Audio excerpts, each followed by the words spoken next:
I did not go there to ruin my son's wedding. I went because a father should not have to ask permission to stand near the door of his own child's life. The old warehouse had been polished into something beautiful. Brick walls, soft lights, white flowers, music drifting through the glass. I could hear laughter inside. Then the security man looked down at his clipboard and said, "Sir, you're not on the family list." I told him I was the groom's father. He checked again. Nothing.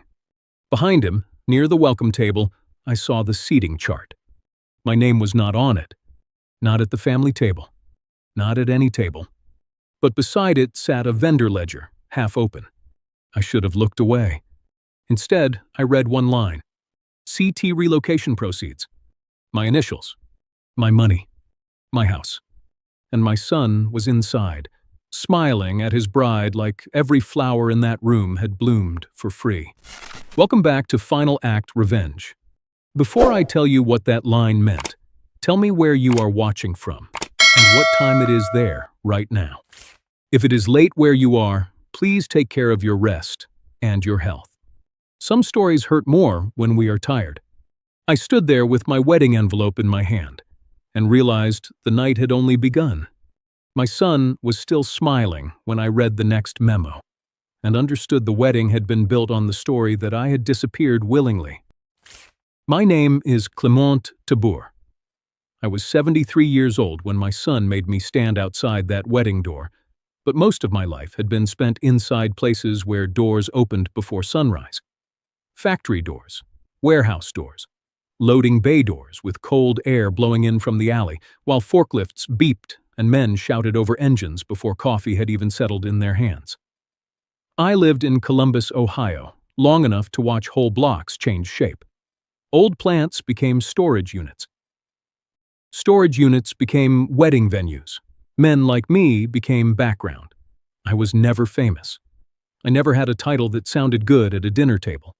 I wore steel-toed boots more often than dress shoes, and I kept a red pencil in my shirt pocket because mistakes were easier to catch when they bled on paper. For 41 years, I worked around manufacturing and shipping. I checked freight bills. I counted pallets. I logged damaged crates. I found missing parts by reading little numbers other people skipped. A wrong dock code, a bad date, a delivery note written too quickly. Those small things could tell the truth when a man's mouth would not. That was the work I understood. At home, I was not always as easy to understand. My son, Alden, grew up hearing my boots come in late. He knew the smell of machine oil on my coat. He knew the silence of a father too tired to explain that every extra shift was another week of mortgage, another dentist bill, another pair of school shoes. I thought that was love. Maybe it was. But love that never speaks can feel like an empty chair to a child. Alden became a careful man. He checked his cuffs before speaking. He smiled in restaurants like he was being watched. He hated anything that reminded him of the loading docks. He hated my old clipboard. He hated the envelopes where I kept receipts. He once told me, "Dad, not everything needs a paper trail."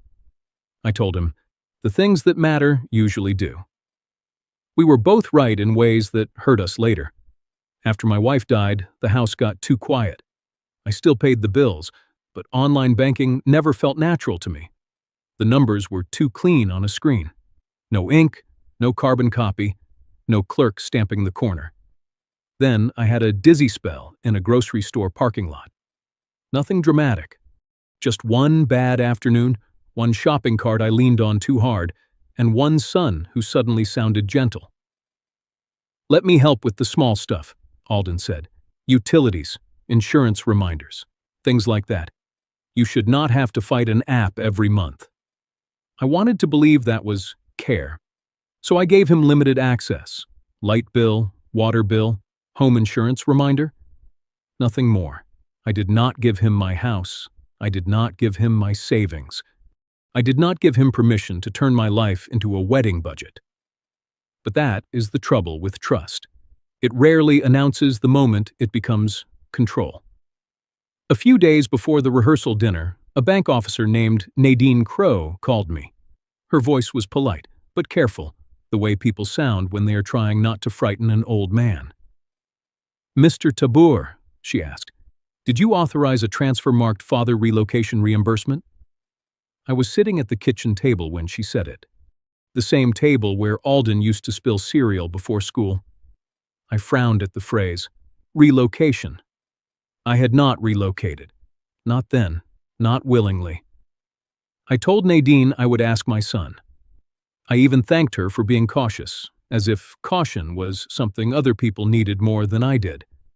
That evening, I opened my old desk drawer and found a flyer Mabel Rusk had given me months earlier. Mabel had worked beside me in the shipping office for years. She wanted me to help teach seniors how to read bank statements, sales papers, and transfer memos before they signed anything.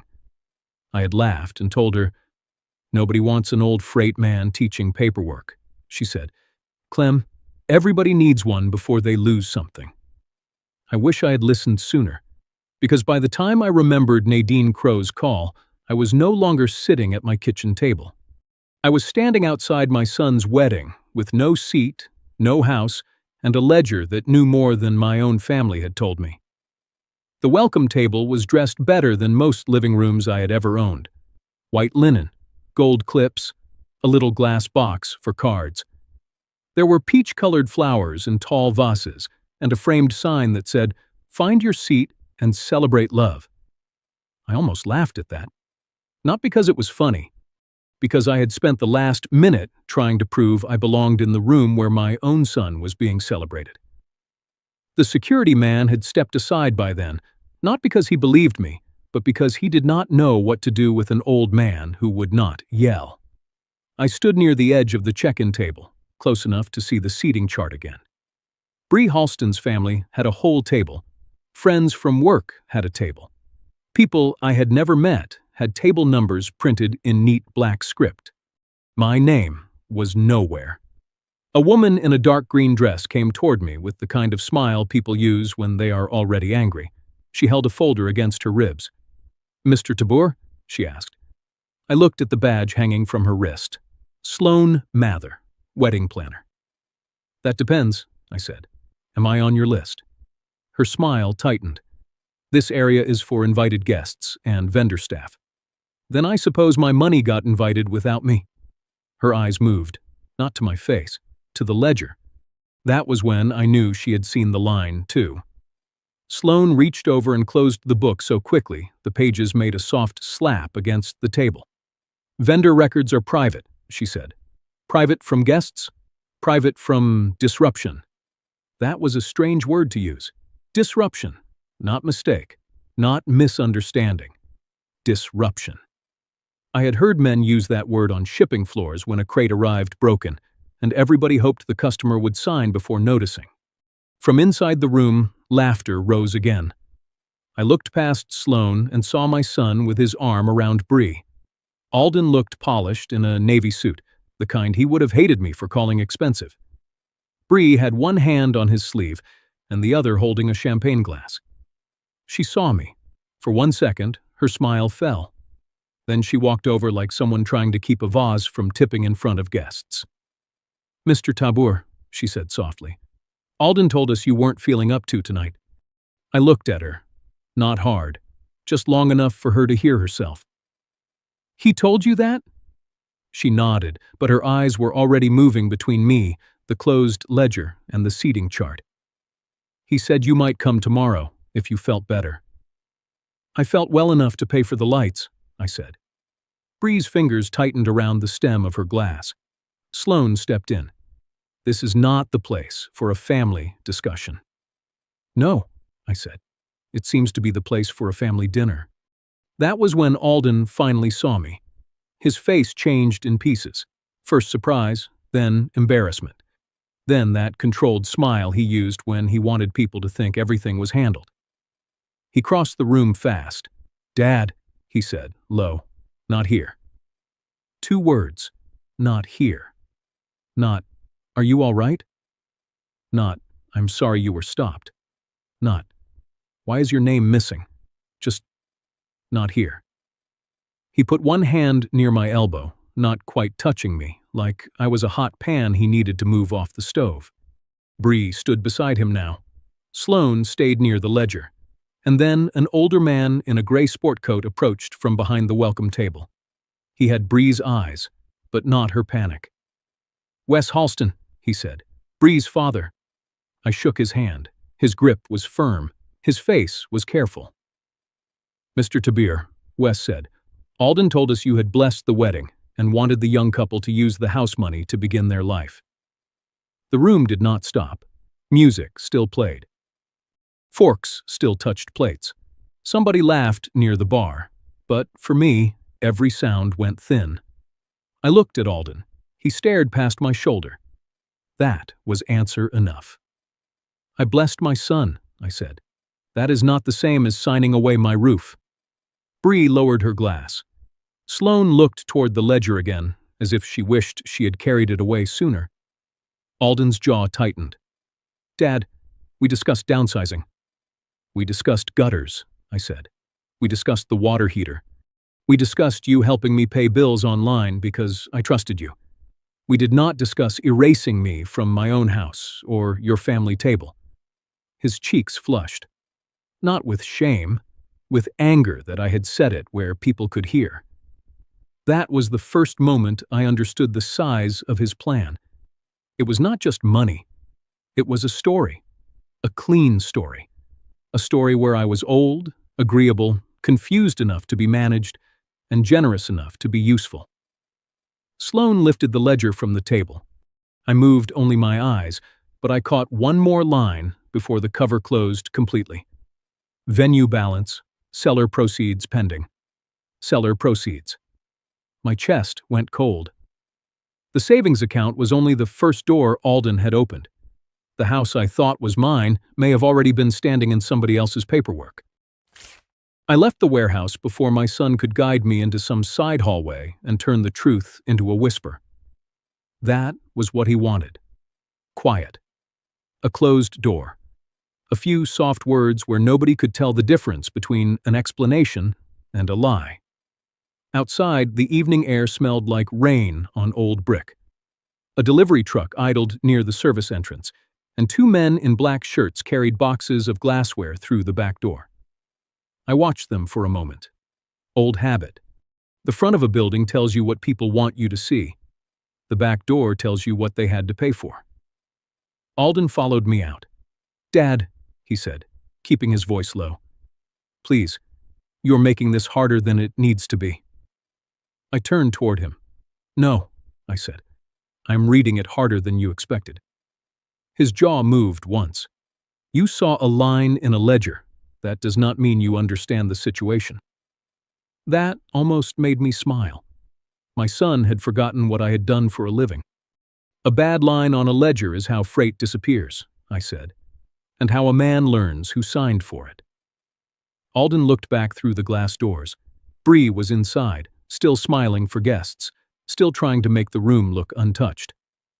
"We can talk tomorrow," he said. "That is what people say when tonight has evidence." For the first time, the Polish slipped from his face. Not long, just enough. Then he stepped back, because a few guests had begun looking through the glass.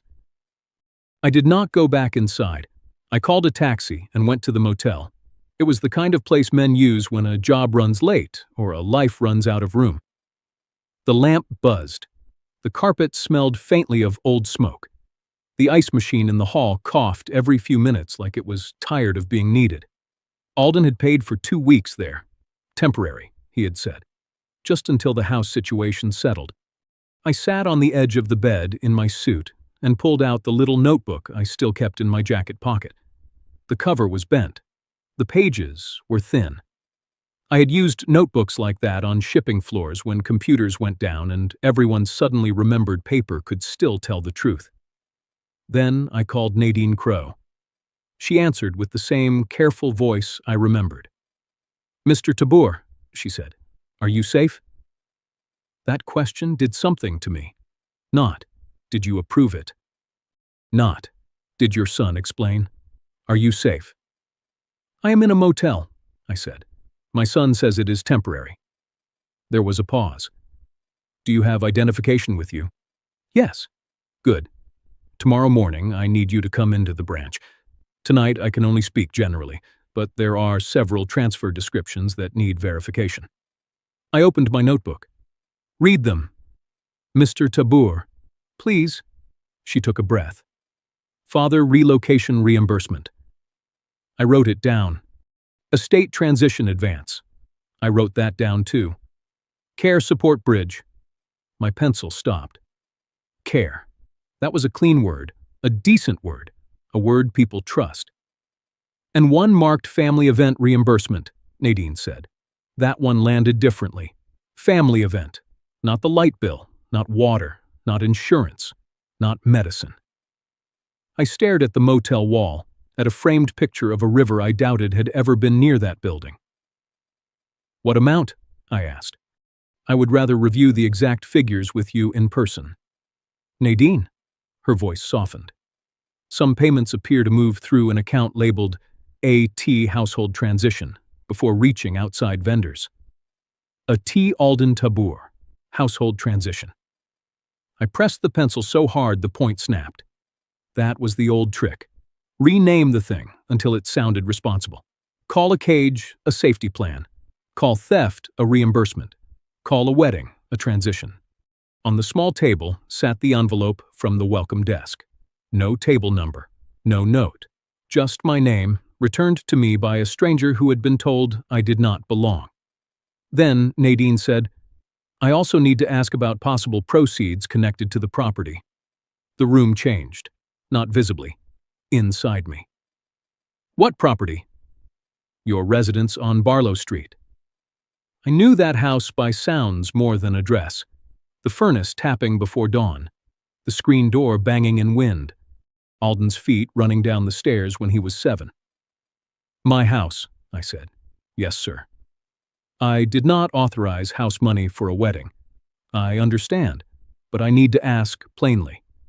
Did you authorize your son to use house sale proceeds for non-housing expenses?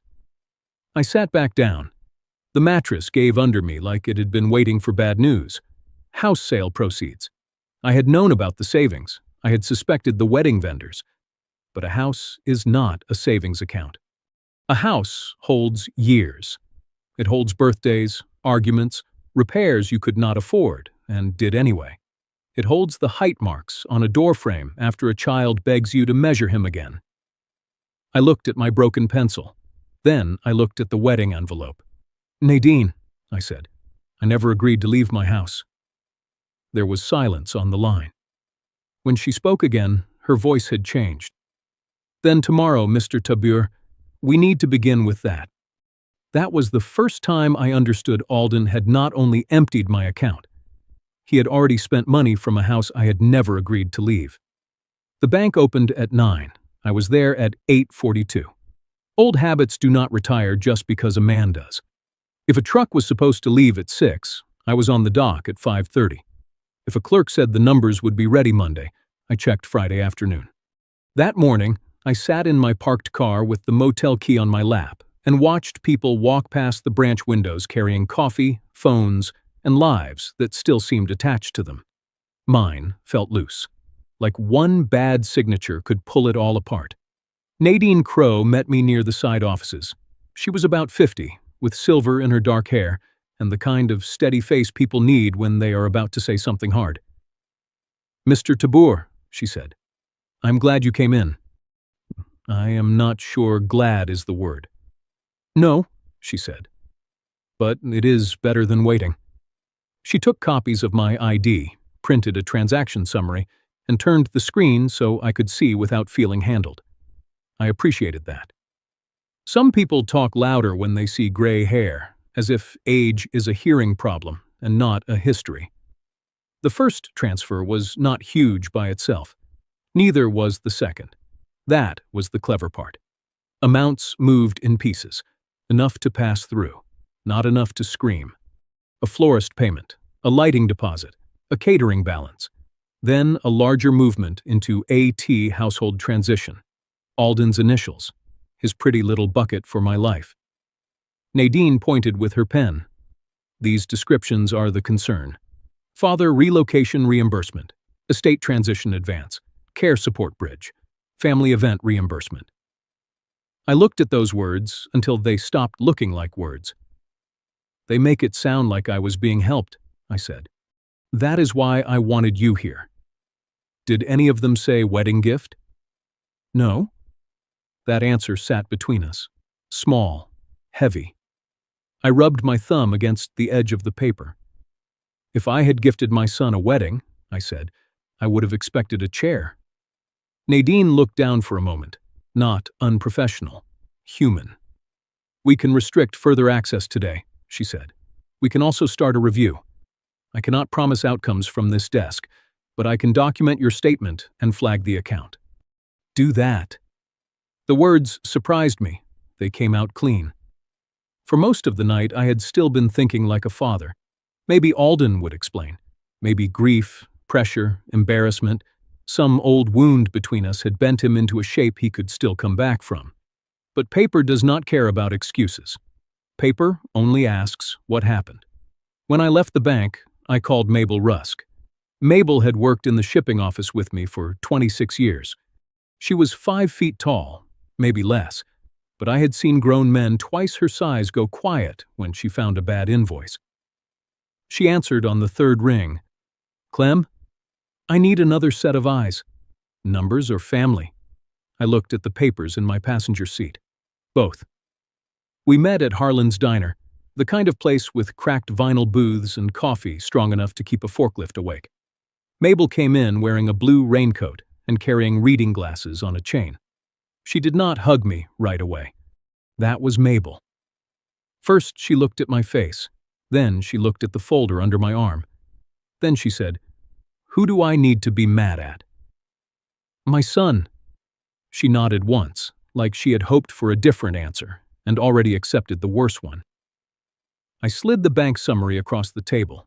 Then I showed her the photo I had taken of the vendor ledger before Sloan closed it. It was crooked and blurry near the bottom, but enough was visible. Mabel pulled her glasses down. For a while, she said nothing. The waitress came by twice. Mabel waved her away both times without looking up. Finally, she tapped one line with her fingernail. Clem, this is not a boy using Dad's card for flowers. I know. No. Listen to me. This is routed. See the timing? Money goes out under care language, lands in a transition account, then the wedding bills get paid. She moved her finger. Venue balance, lighting, catering, photography. Then she stopped. Her mouth tightened. What? She turned the photo toward me. Seller proceeds pending. I had seen the words before, but hearing Mabel say them made them harder to ignore. Could be a mistake, I said. Mabel gave me the look she used to give dock workers who blamed wind for missing pallets. Paperwork makes mistakes. People make patterns. That was Mabel's gift. She did not make fear bigger. She made facts clearer. Before I tell you what we found next, let me ask you something. If your own child used your money and then left your name off the family table, would you confront them in front of everyone? Or would you follow the paper trail first? Tell me honestly in the comments. Because sitting in that diner with burnt coffee cooling between us, I wanted to do both. I wanted to walk back into that warehouse and ask my son, in front of every guest, why my savings had better seats than I did. But Mabel put her hand on the folder.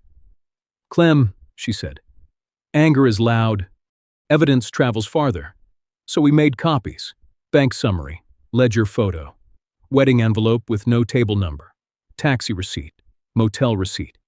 Even the little note from the welcome table where somebody had written, guest not listed, check with planner. Mabel looked at that one longer than the rest. They erased you politely, she said. That is still erased. Yes, she said. But polite people leave records too. My phone rang then. Unknown number. I answered. Mr. Tabor, a woman said, smooth as a ribbon pulled tight. This is Sloan Mather. Mabel's eyes lifted. Sloan did not waste time.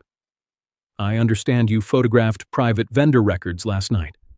I photographed a page with my initials on it. Vendor records are confidential. So are bank accounts. A pause. Then her voice cooled. I strongly suggest you delete anything that could disrupt a family event. Mabel leaned back in the booth and mouthed one word. Careful. I looked at the papers spread across the table. My money, my missing chair, my motel receipt, my house beginning to appear in language nobody had said to my face. Ms. Mather, I said, is it private because it is yours, or because it proves it was mine? She did not answer, not for 3 seconds, not for 4. In shipping, silence that long usually meant somebody had found the damaged crate and was deciding who to blame. Finally, Sloane said, "You should speak to your son." "I intend to. And I intend to preserve what I saw." The call ended. Mabel took off her glasses and set them on the table. That woman knows more than she said. I looked at the dead phone in my hand. That silence told me the planner had seen the same line I had and had chosen the wedding over the truth. The next morning, I drove to Barlow Street. I did not tell Alden. I did not tell Bree. I did not even tell Mabel until I was already halfway there, because I knew if she heard my voice, she would tell me to wait for a lawyer. Maybe she would have been right. But there are some places a man needs to see with his own eyes before paperwork explains them to him. The house looked smaller than I remembered. That bothered me. For years, it had felt like the one solid thing left in my life. The porch needed paint. The gutter over the driveway sagged a little. One of the front steps had a crack I had meant to fix every spring and ignored every winter. Still, it was mine. Or I thought it was. A white SUV sat in the driveway. A woman I did not know stood near the front window with a tape measure in her hand. Beside her, a man in a baseball cap wrote something on a tablet. They were talking about curtains. Curtains. For my living room. I stayed in the car for a minute with both hands on the wheel, watching strangers measure a window my wife used to open every Sunday morning. That window had seen Alden run across the yard with muddy knees. It had seen birthday cakes cooling on the table. It had seen me come home late with my lunch pail and pretend I was not too tired to listen. A house does not speak, but it remembers where people stood. I got out slowly. Before I reached the sidewalk, my old neighbor, Carol Vance, came out from across the street. Carol had lived there nearly 30 years. She had the same wind chimes on her porch, the same little ceramic rabbit near the steps, the same careful eyes that noticed when people were lying and when they were grieving. "Clement," she said. I heard the pity before she could hide it. "Morning, Carol." She crossed the street with a cardigan pulled tight around her shoulders. "I thought you had moved." So did everybody, apparently. She looked toward the house, then back at me. "Alden said you wanted to be closer to Care. He said the place had become too much for you." "That is what he said?" Carol nodded. "He told me you signed everything, said you were tired of stairs, tired of repairs. I thought maybe you were embarrassed to tell us." I almost laughed, not because it was funny, because shame had a way of arriving even when you had not earned it. "I was not embarrassed, Carol. I was uninformed." Her face changed. She went quiet, then reached into the pocket of her cardigan and pulled out her phone. "I took a picture the day the truck came," she said. "Not to be nosy, you know me. Well, maybe a little nosy, but it felt odd." She showed me the screen. There was a moving truck in front of my house, 2 men carrying boxes, Alden standing on the porch, pointing. I was not in the picture. "That was Thursday," Carol said. "He said you were already settled at the motel." Thursday. Motel. My hand tightened around the phone. "Did he say I asked him to do that?" "He said you did not want the stress." Stress. Another clean word. People use clean words when dirty things need better clothes. The front door opened then. Alden stepped out carrying a small cardboard box under one arm. For a second, he looked like the boy who used to carry model airplanes down those steps, afraid I would tell him not to fly them inside. Then he saw me. The boy vanished. "Dad," he said, "what are you doing here?" I looked at the box. "What are you carrying?" "Some things you left." "I left a toothbrush at the motel. I did not leave my life." He came down the steps fast, glancing toward the people by the window. Not here. There it was again. Not here. My son had become very attached to places where truth was not welcome. Carol backed away a little, but she did not leave. I was grateful for that. Alden lowered his voice. "The house was too much for you. Everybody knew it." "Everybody? You were alone. The repairs were piling up. You had that dizzy spell. I was trying to keep you from getting hurt." "You sold my house to protect me from the stairs?" His face flushed. "It was not like that." "Then tell me what it was like." He shifted the box under his arm. For a moment, something real crossed his face. Not guilt exactly. Something older. Something like resentment that had learned to wear a suit. "You never understood what that house felt like to me," he said. I waited. "To you, it was proof you provided. To me, it was where you came home too tired to speak, where Mom made excuses for you, where I learned not to ask for anything because you would just point at the bills." That landed. I wish it had not. There are accusations a man can reject, and there are some that carry just enough truth to make him bleed before he answers. "I worked," I said quietly. "I know you worked. That was the whole house. Work, bills, receipts, your red pencil, your old clipboard. You kept that place like it was a ledger. And you sold it like it was a balance due." His jaw tightened. I needed a start. "You needed my consent." He looked away. Behind him, the woman at the window laughed at something the man with the tablet said. It was a small laugh, harmless, probably, but it passed through me like she had laughed inside a room where my wife's voice still lived. Alden stepped closer. "The wedding was not supposed to hurt you." "No," I said. "It was supposed to happen without me." He did not deny it. That silence did more than any answer. Then my phone rang. I looked down, unknown number. I answered because that morning had already taught me that unknown numbers sometimes carried the only honest people left. "Mr. Tabor," a woman said, "this is Harriet Boone. Nadine Crowe gave me your number with your permission." "Yes." "I am an elder law attorney.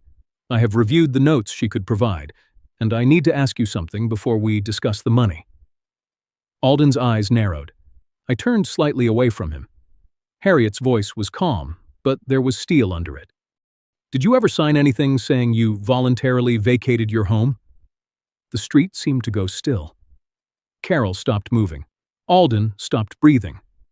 I looked at the porch, at the cracked step, at the strangers measuring windows for curtains. "No," I said. Harriet did not answer right away. That silence was not empty. It was calculation. "Then we need the seller affidavit," she said, "because your son may have turned your absence into a signature." Harriet Boone's office did not look like a place where a life could change. That was the first thing I noticed. No marble floor, no wall of expensive books arranged to scare people. Just a narrow room above a tax service, 2 metal filing cabinets, a coffee maker that sounded angry, and a window looking down at a parking lot full of ordinary cars. Maybe that was why I trusted her. People who help older folks keep their homes usually do not work in places built to impress thieves. Mabel came with me. She sat to my left, with a yellow legal pad on her knees, and her reading glasses already low on her nose. Nadine Crowe had sent what she could, properly and carefully. Not private things she was not allowed to release, but enough to show the pattern. Harriet spread the pages across her desk. Bank transfer summary, my handwritten notes, Mabel's copy of the vendor ledger photo, the motel receipt, the wedding envelope with no table number. Carol Vance's written statement that Alden had told the neighborhood I had moved voluntarily. I watched Harriet read. She did not gasp. She did not shake her head. She only moved one page, half an inch to the left, then placed another beside it, like she was building a little road out of facts. Finally, she said, "Mr. Tabor, did your son ever write that this money was a wedding gift?" "No." "Did you?" "No." "Did you tell any bank officer, title officer, vendor, or family member that the money from your savings or home sale was intended as a gift?" I looked at Mabel, then back at Harriet. "No." Harriet tapped the first transfer with her pen. "Good." That word surprised me. "There is nothing good about this," I said. "No," she said, "but there is something useful." Mabel leaned forward. Harriet turned the page toward us. "People who misuse family money often try to make it sound responsible. They avoid ugly words. They avoid direct words. They use soft language." She read from the list. Father relocation reimbursement. Tap. Estate transition advance. Tap. Care support bridge. Tap. Family event reimbursement. Tap. Then she looked at me. The word they should have written was gift. The room went quiet. I felt Mabel shift beside me. Harriet continued, calm as rain on a roof. "If your son truly believed you had freely given him money for his wedding, then gift language would help him. It would support his story. But these descriptions do not say gift. They say care, relocation, transition, reimbursement. Those words suggest your money was being moved for your benefit, then routed to expenses that benefited him." I stared at the papers. I had seen the words before, but Harriet made them stand up and testify. "So he trapped himself?" I asked. "He may have documented his own excuse before he realized it was evidence." Mabel gave a short breath that was almost a laugh. "Labeled it like a pantry shelf," she said. Harriet looked at her. "That is one way to put it." For the first time in 2 days, I felt something other than hurt. Not victory, not yet. Something smaller. A handhold. I picked up the vendor ledger photo. My fingers were not steady, but my eyes were. Venue balance, lighting, catering, photography. A honeymoon deposit, hidden lower on the page. I could see the timing now. Money did not just vanish from my account and magically become flowers. It moved in little steps, each one dressed up as care. Alden knew how to smile, but the numbers had no smile. They only moved. Harriet pulled a blank sheet of paper closer and drew a line across it. "Here's what we need," she said. "Sequence, not anger. Sequence." She wrote dates.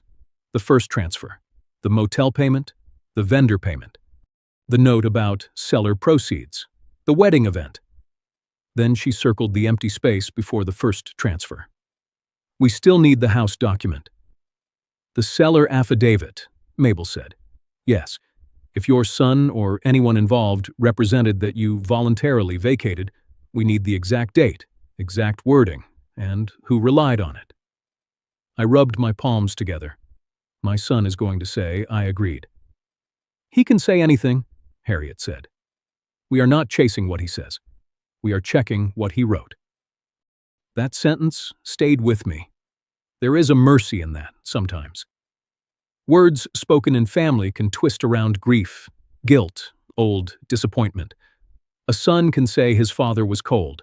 A father can say he was tired. Both can be true and still not answer who took the money. Paper narrows the room. It asks a smaller question. Who signed? Who moved it? Who benefited? Mabel touched the motel receipt. Clem did not move himself there. Harriet looked at it. "Who paid this?" "Alden," I said. "For how long?" 2 weeks. "Why?" I almost answered with what he had told me. Temporary, until the house situation settled. But suddenly, those words sounded like packaging around something spoiled. I suppose he needed me out of the way. Harriet did not soften it. Maybe. Or he needed a record that looked like transition support. I stood up too quickly. The chair legs scraped the floor. "I was not relocated," I said. My voice cracked more than I wanted. Mabel looked up at me. Harriet waited. I put both hands on the desk and looked down at the memos. I was removed. There it was. The sentence I had been avoiding because saying it made me feel foolish, old, used. Like a man who had spent 40 years catching missing freight and still missed the truck leaving his own driveway. Harriet did not rush to comfort me. I was grateful. Comfort too soon can feel like a lid. She slid a tissue box closer without comment. Then she said, "Then we prove removed." I sat again. "How?" "First, we restrict access. Nadine has begun that. Second, we preserve vendor records. I will send a notice to Sloan Mather and the venue. Third, we contact the title or escrow officer. Fourth, we obtain the seller affidavit. And Alden? We do not warn him until we know what he wrote." That was hard. A father's first instinct is still to call his child, even when the child has wounded him. Maybe especially then. Part of me wanted to hear Alden say there had been a mistake, a pressure, a panic. Some poor explanation I could hate less than the truth. But Harriet was right. Alden had already told one story to Bree, another to the bank, another to the neighborhood, and another to me. Calling him now would only give him time to build a fifth. Mabel folded her hands on her legal pad. "Clem, you always told drivers not to fix a bad manifest with a phone call." I looked at her. "You told them to bring the paperwork back to the office." I almost smiled. Did I sound that bossy? "Worse." Harriet's computer chimed. She turned to the screen. For several seconds, only her eyes moved. Then she clicked once, twice, and read silently. "What is it?" I asked. She did not answer right away. That silence was different from Sloane's. Sloane's silence had hidden something. Harriet's silence had found something. She printed one page, then another. The machine beside her hummed and spat out paper with a slow, terrible patience. Harriet picked up the first sheet and looked at the top. Gail Pritchard from the title office responded faster than I expected. Mabel sat straighter. Harriet placed the page on the desk, but kept one hand over the lower half. "Mr. Tabor," she said, "this is the seller affidavit connected to your property." I looked at the paper. My address was at the top. Barlow Street, my house, my porch. My cracked step, my life reduced to a file number. Harriet's voice lowered. "This says you voluntarily vacated the property before closing." The room seemed to tilt. Mabel whispered, "Oh, Clem." I did not touch the paper. I did not trust my hands. Harriet moved her hand away and showed me the line. Voluntarily vacated. 2 words. Clean words. Ugly job. That was the first time I realized Alden had not only spent my money, he had written me out of my own home. There are lies a man can throw off like dust. Then there are lies with one splinter of truth inside them. Those are the ones that get under the skin. Harriet Boone told me not to call Alden yet. She said we needed the full affidavit, the escrow communication, and anything that proved I had not left my house willingly. She was right.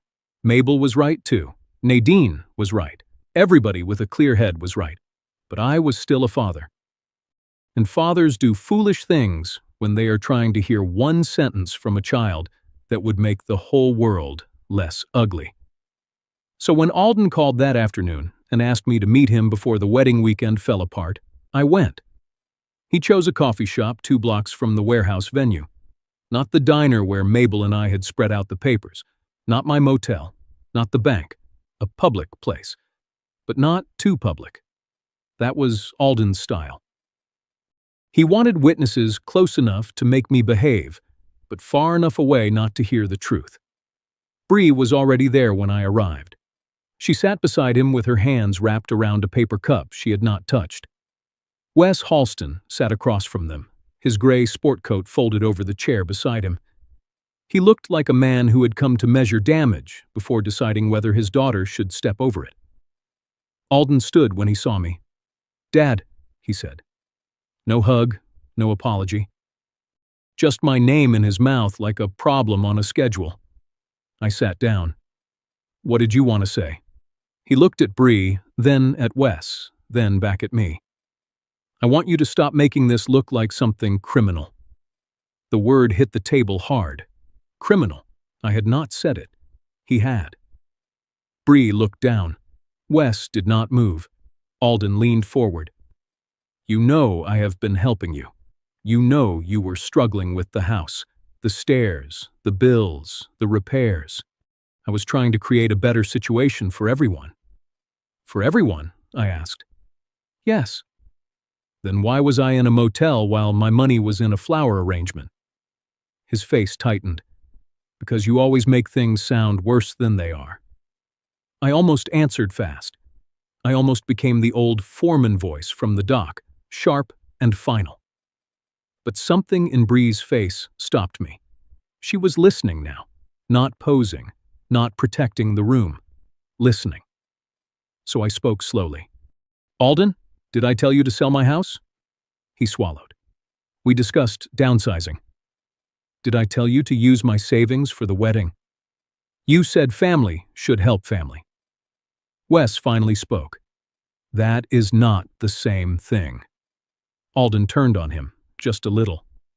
With respect, Wes, you do not know my father. Then he looked at me, and the polished groom was gone. For 1 second, I saw the boy who used to stand by the kitchen doorway while I counted overtime slips. You want to talk about the house? He said. Fine, let us talk about it. His voice got lower. To you, that house was proof you were a good father. You paid the mortgage. You fixed the furnace. You kept receipts like trophies. I felt my chest close. Alden kept going. To me, it was where Mom ate dinner alone because you took another shift. It was where I learned not to ask if you were coming to my games because there was always a truck late, a shipment missing, a supervisor calling. It was where you were present on paper and absent in the room. Bree whispered, Alden. No, he said. He wants the truth. That is the truth. I looked at my hands. Old hands. Hands that had carried boxes, tightened bolts, signed school forms late at night, and still somehow failed to hold a boy's loneliness. That was the part of his lie that sounded true. Not the money, not the house, not the wedding, but the ache underneath it. I had worked myself tired for love. And sometimes, to a child, tired love looks like no love at all. Alden saw the crack in me and pushed. You never cared about appearances, he said. You never cared how we looked to people. I lifted my eyes. No, son. I cared about putting food in the house you just sold. The table went quiet. Bree's face changed. Wes looked at Alden, not with anger yet, but with something colder. Assessment. Alden's jaw worked. You are turning this into revenge, he said. No, I said. You turned my life into funding. He flinched. Only a little, but I saw it. Then Bree asked the question that should have been asked before the first check cleared. Alden, did your father actually say the money was a wedding gift? Alden did not answer. He reached for his coffee instead. That was answer enough for everybody except him. I need air, I said. I stood before my legs, felt ready. Alden rose too. Dad, if you keep pushing this, you are going to embarrass everyone. I turned back. You left me off the family list. His face reddened. You know why? Because I knew you would do this. I knew you would make one of the most important days of my life about your pride. There it was. The old wound had changed clothes. Now it wore a wedding suit. Wes stood slowly. Alden, he said, if this money is not clean, the wedding pauses. Bree closed her eyes. Alden stared at him. You cannot be serious. I am very serious. I left before I heard the rest. Back at the motel, the room looked smaller than it had the night before. The suit jacket I had worn to the rehearsal hung over the chair. The wedding envelope lay on the table, still empty of a table number. Beside it sat the transaction summary, the motel receipt, and a copy of Carol Vance's statement. I should have felt stronger. I did not. I felt old. Not 73 old. Older than that. I sat on the edge of the bed and thought about the games I missed, the dinners I slept through, the times Alden had stood in a doorway, waiting for a father who was still at work, proving he loved him in a language children cannot read. For a few minutes, I almost understood how resentment can become entitlement if a man feeds it long enough. Almost. Then I looked at the motel receipt. Paid by Alden Tabor, 2 weeks, temporary housing. A word came to me from the dock. Storage. That was what the room felt like. Not care. Storage. I had become something my son needed to put somewhere until the paperwork settled. My phone rang. Harriet Boone. I answered without speaking. "Mr. Tabor," she said, "I have the affidavit date." I closed my eyes. "Tell me." "It says you voluntarily vacated the property on Tuesday." I looked at the motel receipt. The printed date sat there in a black ink. "Thursday." Harriet continued. "But the motel receipt shows Alden paid for your room on Thursday, 2 days later." The room went very still. Even the ice machine in the hall seemed to stop coughing. "If I had already left willingly on Tuesday," I said, "why would he need to pay to move me on Thursday?" "That," Harriet said, "is exactly the question." I stood up, slowly. Not because I felt strong, because the floor had finally come back under my feet. All day, Alden had tried to make the story about my failures as a father. Some of those failures were real. I would carry them. But failure is not consent. Regret is not a signature. And guilt is not a deed. Harriet's voice softened. "We are not done yet, but the timeline is no longer his friend." I looked at the wedding envelope one more time. No table number, no chair, no place for me. Then I folded the motel receipt and placed it inside. That was the night I stopped trying to be invited to my son's wedding and started proving why I had been erased from it. I slept badly that night. Not because the motel bed was hard, though it was. Not because the traffic outside kept passing my window, though it did. I slept badly because once a man sees the shape of a lie, he starts finding its shadow everywhere. Tuesday, Thursday. 2 little words on 2 different pieces of paper. On Tuesday, according to the seller affidavit, I had voluntarily vacated my home. On Thursday, according to the motel receipt, my son paid for a room to put me in. That was not a mistake. That was a timeline with a bruise. By 9 the next morning, I was back in Harriet Boone's office. Mabel Rusk was already there, sitting with her legal pad open, writing dates before I even took my coat off. Nadine Crowe joined by phone from the bank, careful about what she could say, but steady enough that I felt less alone. Harriet had cleared her desk. No coffee cup, no extra folders, just the pages that mattered. She placed the seller affidavit in the center. "This is the document connected to the property file," she said. I looked at my address at the top, Barlow Street. I had never seen my home look so small as it did in 12-point type. Harriet pointed to the line. Owner voluntarily vacated property prior to closing. Then she placed the motel receipt beside it. Paid by Alden Tabor, temporary housing. 2 weeks, Thursday's date. Harriet did not raise her voice. She did not need to. "This affidavit says you had already left willingly by Tuesday. This receipt says your son paid to house you somewhere else on Thursday." Mabel leaned closer. "He loaded the truck before he finished the story." Nadine's voice came through the speaker. "And the transfer memo marked father relocation reimbursement posted between those dates." Harriet drew a line on a blank sheet. "Tuesday, affidavit says voluntary vacate. Wednesday, relocation transfer. Thursday, motel paid by Alden. Friday, vendor ledger shows seller proceeds pending. Saturday, rehearsal event. Clement not on family list." There it was, not emotion, sequence.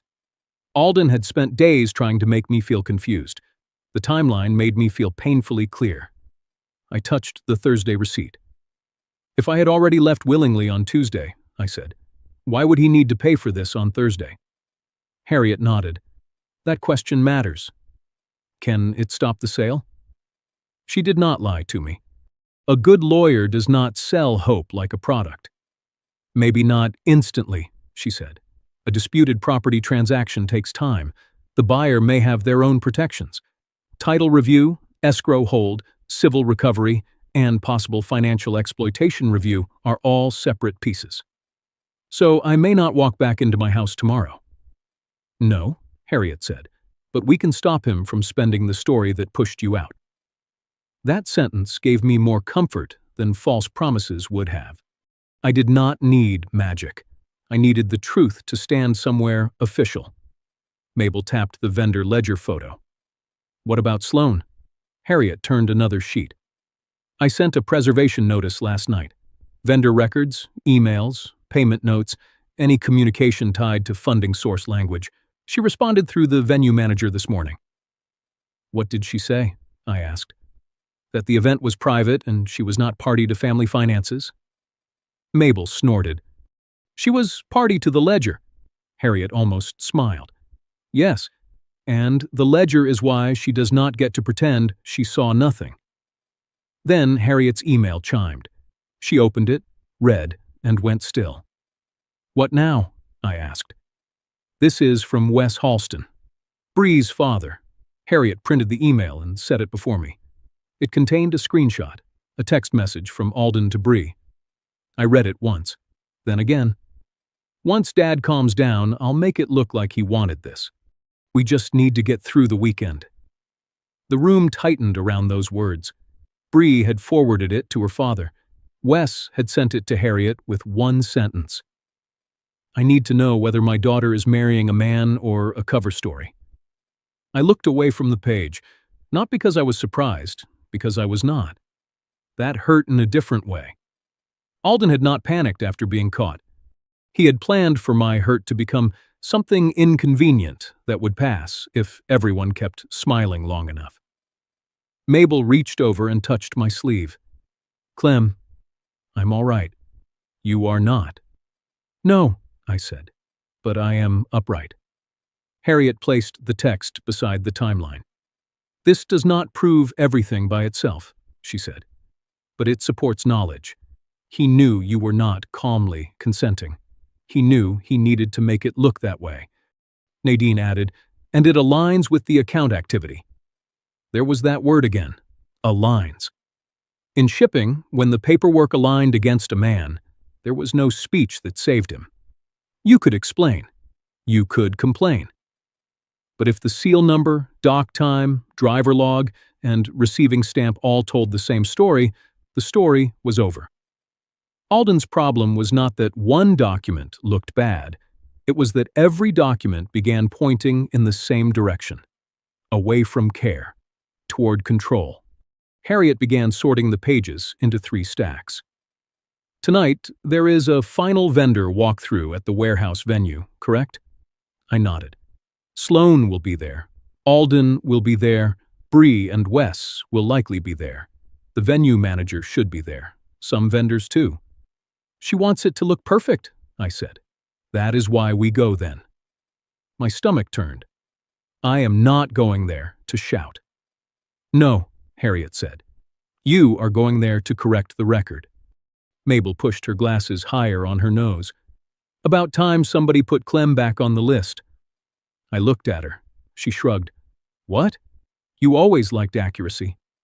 For the first time that morning, I laughed. It was small, dry, but it was mine. Harriet laid out the plan.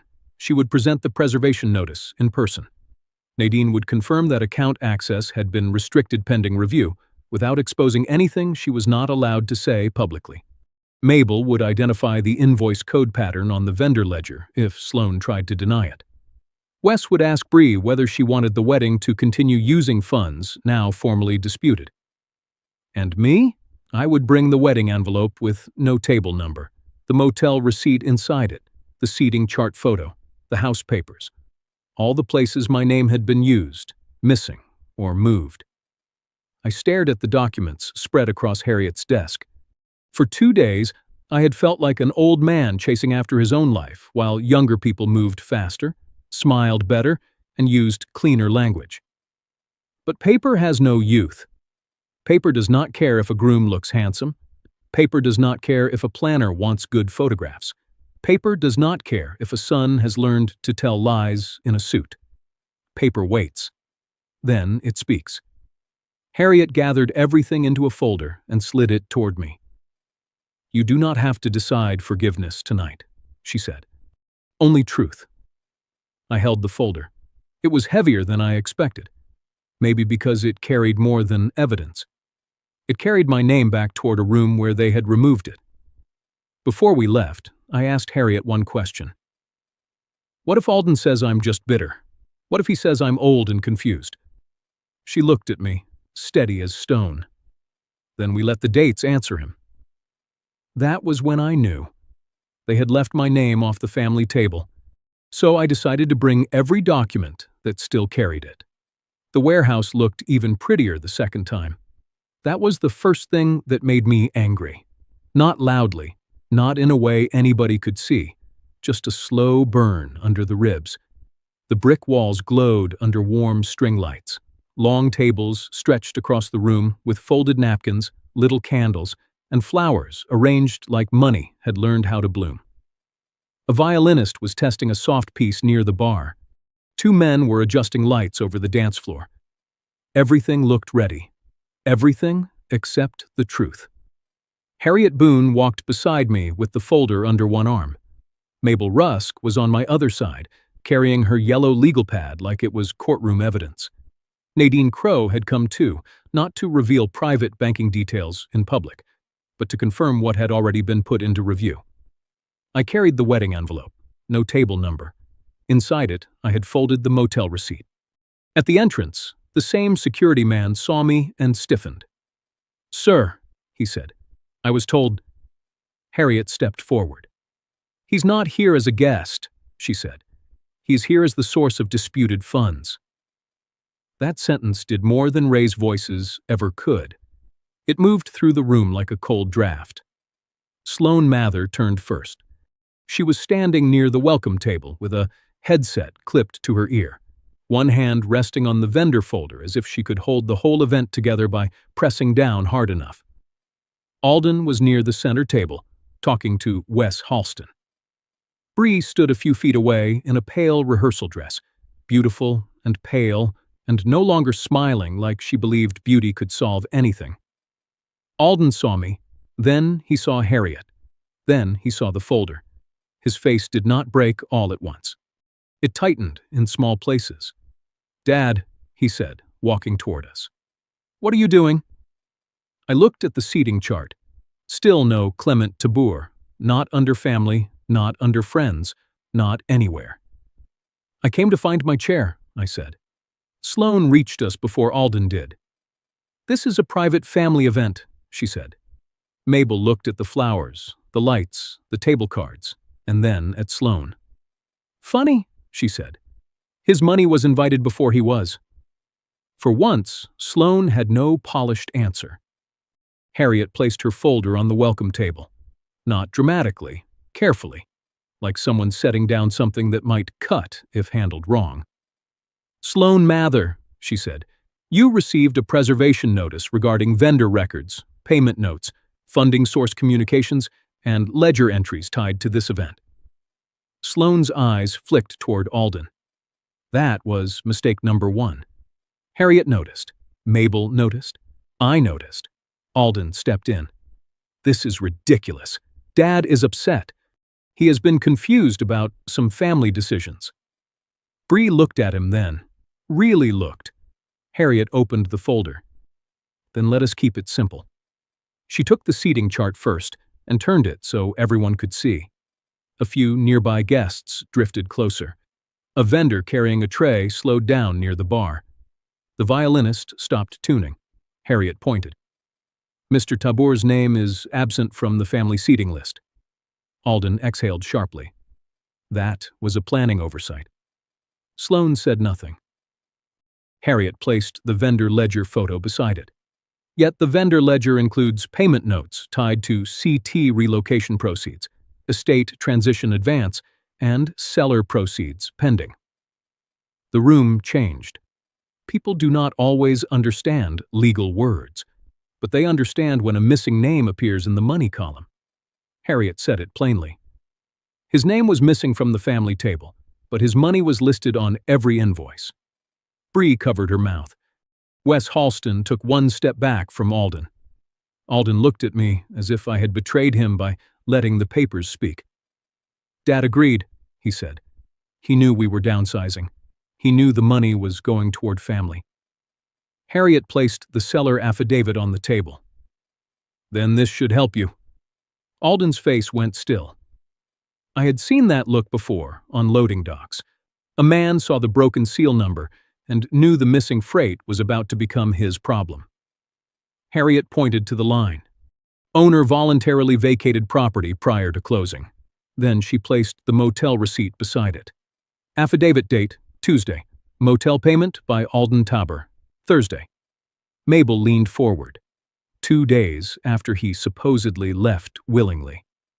Nadine Crowe spoke quietly, but everyone nearby heard her. The bank has restricted further account access pending review. The account holder has disputed authorization connected to transfers labeled as relocation, care, and family event reimbursement. Alden turned red. You cannot just say that here. Nadine did not blink. I did not disclose private amounts. I confirmed review status at Mr. Tabor's request. Sloan reached for the ledger folder. Harriet's hand landed on the table first. Do not remove records subject to preservation. Sloan froze. That was mistake number 2. Wes looked at his daughter. Bree, he said, did you know? Bree shook her head once, then again, harder. I knew, he said, his father wanted to help. Her voice broke on father. Alden turned to her. Bree, listen to me. This is being twisted. She stepped away from him. Did your father actually say the money was a wedding gift? He opened his mouth. No answer came. Wes's voice dropped. Did he bless this wedding, Alden, or did you spend him to pay for it? That was the moment the room stopped pretending.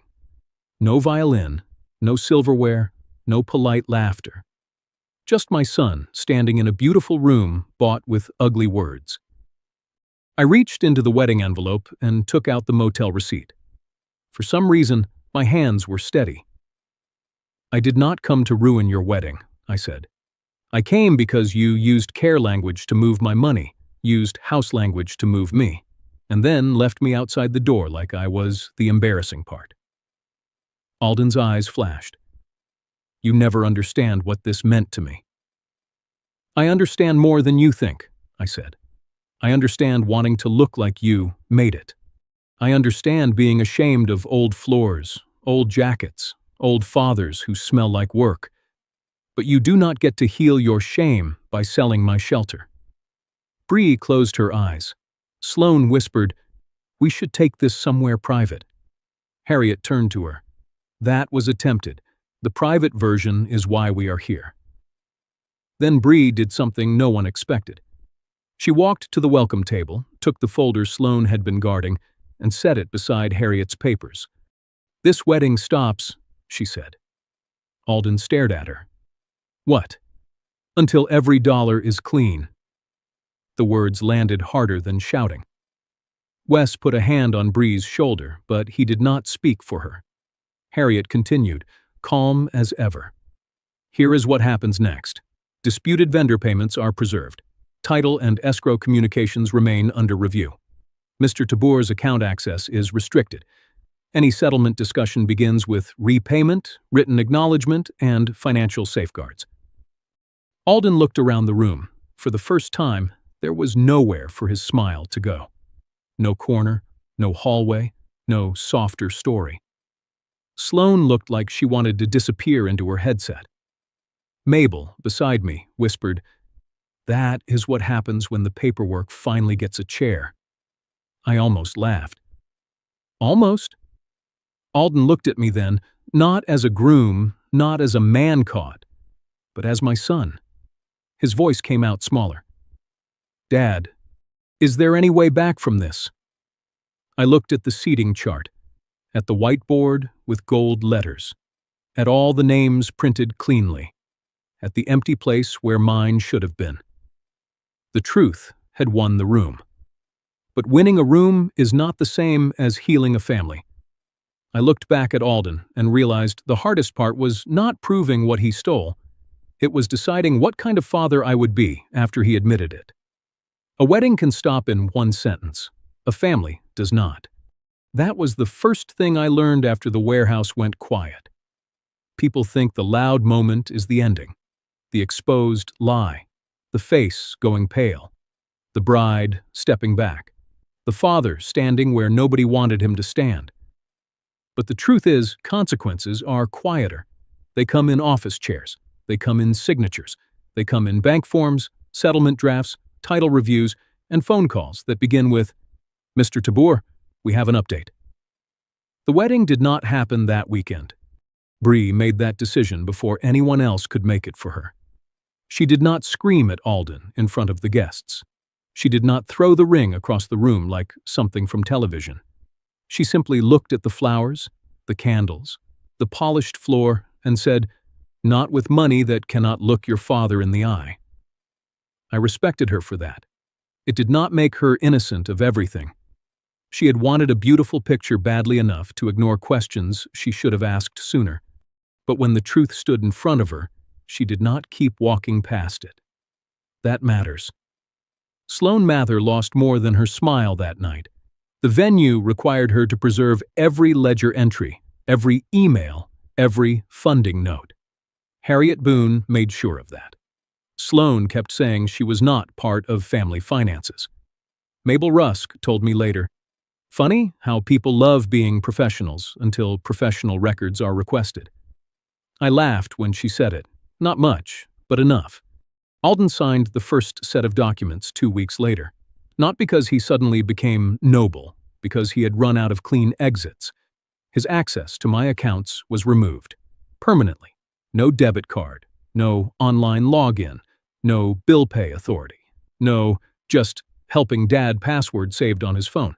He signed a repayment agreement. He signed an acknowledgement that the wedding funds had not been a gift. He agreed to cooperate with the title and escrow review. He agreed to written financial safeguards, monitored payments, and no future authority over my property, accounts, mail, or documents without independent counsel present. Harriet did not let the papers sound emotional. That was good. Emotion had already done enough damage. The house did not return to me overnight. That part matters, and I will not pretend otherwise. Real life does not reverse a closing because an old man finally tells the truth. There were reviews, holds, questions about the buyer, questions about what could be recovered and what had to be settled. Some money came back faster, some came back slowly, some may always carry scars. But I got my control back first. That was the real beginning. For a while, Alden sent messages I did not answer. The first ones still sounded like defense. "Dad, you know I was under pressure. Dad, Bree's family made everything bigger. Dad, I was trying to make something good. I deleted those." Then, one evening, a letter came in the mail. Paper. My son had finally chosen paper. The envelope sat on my table for half an hour before I opened it. The first line said, "Dad." I called it a family future because I was ashamed to admit I was spending your past. I read that line 3 times. There was no "but" after it. That was new. He wrote about the old house, about being embarrassed by my lunch pail, my work coat, the way other fathers seemed cleaner, easier, more present. He wrote that he had spent years mistaking my silence for indifference, then used that old hurt like a permission slip. He did not ask for access. He did not ask me to drop the repayment. He asked if there was a way to do the work without pretending the damage was small. That was the first honest question he had asked me in a long time. I did not forgive him that day. People like to rush forgiveness because it makes the room feel softer. But forgiveness without safety is just another door left unlocked. So I gave him conditions. Repay what you owe. Tell the truth without blaming my age. Apologize where you lied. Do not touch my accounts again. And once a month, sit in the back of the room while older people learn how not to lose what I almost lost. That room was at the public library on a Tuesday afternoon. Mabel helped me set up folding chairs. Nadine sent printed guides about account alerts. Harriet gave me a plain language checklist about authority, signatures, and asking for independent advice before signing anything involving a home. We called it paper trails. Protect your home before you sign. I thought maybe 6 people would come. 23 showed up.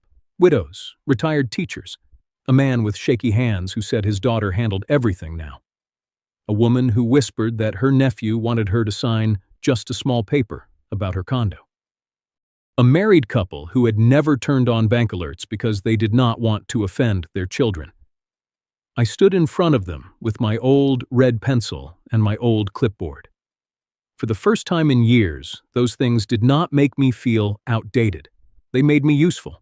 I told them, help is not the same as control. They wrote it down. I told them, a memo is not decoration. Read it. They wrote that down too. Then a woman in the second row raised her hand. She had white hair, blue glasses, and a voice that shook only at the edges. What if it is your own child asking? She said. The room went still. I thought of Alden. I thought of the seating chart. I thought of my name missing from a table my money had paid for. Then I said, especially then. Not coldly, not bitterly, carefully. Love should survive a second look. A month later, Alden came. He sat in the last row. He did not speak at first. When the session ended, he helped stack chairs. Nobody clapped for him. Nobody needed to. Repayment is not a performance. It is a direction. At the door, he looked at my clipboard and said, "You still use that thing?" I said, "It still works." He nodded. "So do you." It was not an apology, but it was not nothing. Bree did not marry him that summer. She paused everything, sold what could be canceled, returned what vendors would return, and told her family she would not begin a marriage on disputed money. Whether she and Alden built something later was not mine to decide. My part was simpler. I had to keep living without letting betrayal turn me into stone. I moved into a small apartment for a time, while the house matter worked through the slow channels of law and settlement. It was not my old porch. It did not have the window my wife used to open on Sundays, but it had my name on the lease, my accounts under my control, and a little desk where I kept every paper in order. That may not sound like victory to everyone. To me, it sounded like breathing. Sometimes I still look at the wedding envelope. No table number, no chair, no place. I keep it in the same folder as the motel receipt, the bank letters, and the first flyer from the library workshop. Not because I want to stay angry, because I want to remember the lesson clearly. Money leaves tracks. So does shame, and if you follow both carefully, you may find the truth before it costs you the rest of your life. Thank you for spending this time with me today. Tell me in the comments where you are watching from and what time it is there right now. If this story touched something in you, please take care of your health, protect your papers, and remember that trust is strongest when it can survive being checked. Subscribe to Final Act Revenge if you want more stories about truth, dignity, and the final act belonging to the one who waited. My name never made it onto that seating chart. But after that day, no one in my family ever again confused my silence with permission.